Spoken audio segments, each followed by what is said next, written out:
উত্তরবঙ্গে বেড়েছে সেনাবাহিনীর তৎপরতা। একের পর এক সেনাবাহিনীর গাড়ি সারি সারি যাচ্ছে সেভেন সিস্টার্সের পথে।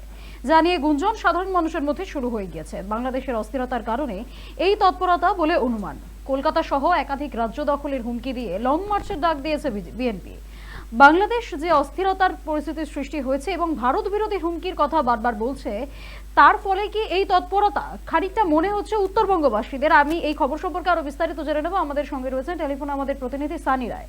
সানি, একদিকে আমরা দেখতে পাচ্ছি যে বাংলাদেশে কিন্তু সংখ্যালঘুদের উপর নিপীড়ন অত্যাচার যেমন চলছে, সেখানে একটা অস্থির পরিস্থিতি তৈরি হয়েছে, কিন্তু সেদিক থেকে দেখতে গেলে আমাদের ভারত সচিব গিয়ে সেখানে কথা বলেছেন, আর সেদিক থেকেও উত্তর দেওয়া হয়েছে যথেষ্ট ভদ্রতার সাথে, যথেষ্ট শান্তি বজায় রাখার পক্ষে, যে ভারতের সঙ্গে এই যেগুলো হচ্ছে সেগুলো নাকি কোনোটাই সরকারের তরফে করা নয়, সাধারণ মানুষের তরফে, ব্যক্তিগত স্তরেও হতে পারে, রাজনৈতিক স্তরেও হতে পারে, অনেক কথা উঠে আসছে। সেখান থেকে বাংলাদেশের তরফে যখন ভারতের বিদেশ সচিবকে একটা সান্ত্বনা দেওয়া হচ্ছে যে হবে না সেরকম কিছু, কিন্তু অন্যদিকে আমরা দেখতে পাচ্ছি ভারতের উত্তরবঙ্গে এখানে এরকম সেনাবাহিনীর গাড়ি যাচ্ছে, মানুষ ভয় পেয়ে যাচ্ছে। সেভেন সিস্টার্সের পথে এই গাড়িগুলো কেন যাচ্ছে? তাহলে কি কোথাও গিয়ে একটা কনফিউশন তৈরি হচ্ছে যে তারা মুখে যেটা বাংলাদেশের তরফে ভারতকে বলা হচ্ছে সেটা, আর তাদের কার্যক্ষেত্রে যে গাড়ি আমরা দেখতে পাচ্ছি যেগুলো হচ্ছে সেগুলোর সাথে কোথাও গিয়ে কি অমিল খুঁজে পাওয়া যাচ্ছে, নাকি এটা শুধুই একটা রুটিন চেক আপ? একেবারে বৃষ্টি, দেখো গোটা উত্তরবঙ্গে জুড়ে এই মুহূর্তে যে জনমুখে যে কৌতূহল সৃষ্টি হয়েছে তা কিন্তু একেবারে অন্যরকম একটা ছবি ফুটে উঠছে। দেখা যাচ্ছে যে উত্তরবঙ্গের জলপাইগুড়ি জেলা হয়ে আলিপুরদুয়ার যে জেলা হয়ে আসাম আসাম পথে কিন্তু প্রচুর সেনা জওয়ানের গাড়ি কিন্তু রীতিমতো বেশ কয়েকদিন ধরে লক্ষ্য করা যাচ্ছে।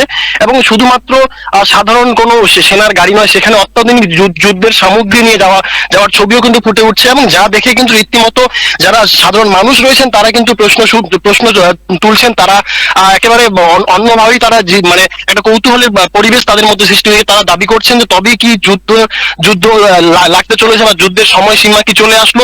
এবং বাংলাদেশ যে বারবার যেভাবে দেখা যাচ্ছে যে ভারতবর্ষের যে বিদেশ সচিবদের তিনি গিয়ে যে পরিস্থিতি সেখানে দাঁড়ালো, সে জায়গায় দাঁড়িয়ে এই একটা ছবি, সেক্ষেত্রে কিন্তু মানুষের মধ্যে কৌতূহল বাড়ছে। মানুষ স্বাভাবিকভাবে কিন্তু বাংলাদেশ যে বিভিন্ন যে বর্ডার গুলি রয়েছে আমাদের উত্তরবঙ্গে, যে কয়েকটি বর্ডার রয়েছে, সেখানে কিন্তু বাংলাদেশি যে সমস্ত নাগরিক তাদের যে যাওয়া আসা, সে তার তো তৎপরতা একেবারে লক্ষ্য করাই যাচ্ছে না। পরিবেশ একেবারে থমথমে হয়ে দাঁড়িয়েছে। সে জায়গায় দাঁড়িয়ে সেনাবাহিনীর এই তৎপরতা দেখে কিন্তু সাধারণ মানুষের মধ্যে একটা কিন্তু কৌতূহল ছড়িয়ে গেছে।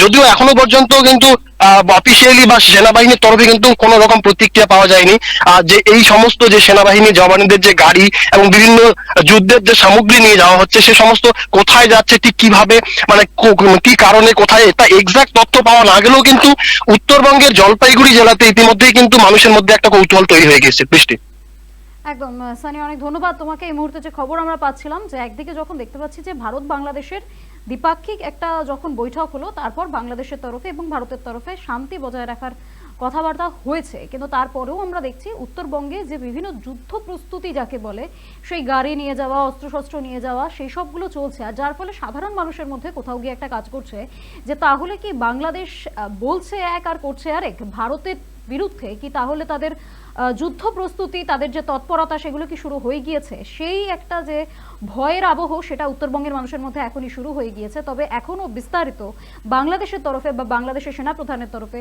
কোনো বিষয়েরই কোনো অফিসিয়াল ডকুমেন্টস পাওয়া যায়নি বা তাদের তরফ থেকে কিছু জানানোও হয়নি। ফলত এই যে অস্ত্রশস্ত্র যাচ্ছে বা গাড়িটি যাচ্ছে সেভেন সিস্টার্সের দিকে এগোচ্ছে, ফলে তারা কোথায় যাচ্ছে, কি কারণে যাচ্ছে, কেন যাচ্ছে, কোনো কিছুই জানা সম্ভব হয়নি। তবে এই মুহূর্তে যে ভয়ের পরিস্থিতি তৈরি হচ্ছে সেটা সাধারণ মানুষের মধ্যে হওয়াটাও যথেষ্ট তাৎপর্যপূর্ণ।